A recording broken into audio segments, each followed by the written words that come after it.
Okay guys, tingnan nyo po, mag-iingat po kayo sa pagbili ng rectifier o discharge regulator. Yan po, peking-peki po oh.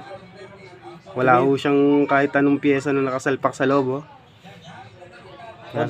Kaya mag-iingat po kayo sa pagbili sa online. Sa Yellow Basket ko lang ho ito nabili. Kaya mag-iingat-ingat po kayo sa mga mabibili nyo. Kasi itong motor ko to, nung sinalpa ko yan, nakalimang stator ako. Lagi sunog. Simento pa nakalagay oh. Yun pala, dahil Eagle pala cement. dito sa regulator niya. Ito yung wear eh. Napeki ako. So nakabit yung wear.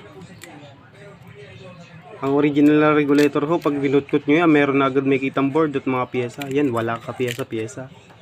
Nakarekta lang ho ata ito. At meron lang yata itong diode.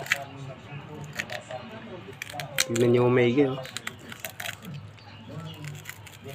Wala akong kalaman-laman oh. Puro wire lang na nakarekta.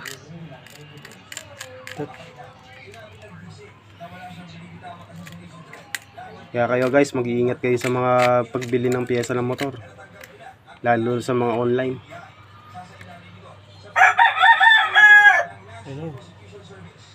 Sige guys, hanggang dito na lang.